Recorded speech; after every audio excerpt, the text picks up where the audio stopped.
今天是2022年6月7号，全国高考的第一天。今年安徽高考作文已经出炉了，题目是“跨越再跨越”。材料以北京双奥之称为背景，展现北京从2008年到2022年发展变化。我就想问问那些出题的专家跟老师们，你们拿北京的卷子来背刺我们安徽的孩子们吗？我们安徽的孩子们有多少人去过北京？我们安徽的大人们又有多少人去过北京？2008年的时候，也就是14年前，这届高考的孩子们才3岁，上幼儿园小班，他们连自己尿裤子都记不得，你让他怎么写北京的变化？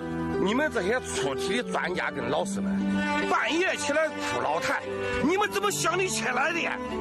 你们坐在北京的办公室里，就以为全国的孩子们都像你们一样，每天呼吸着北京那些甜蜜的空气。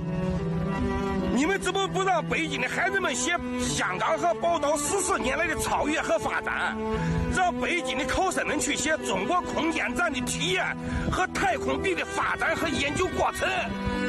这届安徽考生经历了3年的口罩，经历了安徽洪水，经历了江淮大地历经风雨后的变化和美好。为什么不让孩子们写写自己的家乡变化？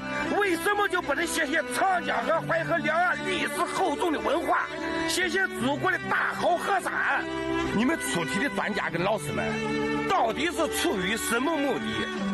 这种脱离现实意义的题目，究竟是要选拔什么样的人才？是要提倡孩子们凭空臆造和假设吗？虚拟吗？你们能不能对得起广大的农村和偏山区的孩子们啊？还不能出贵子。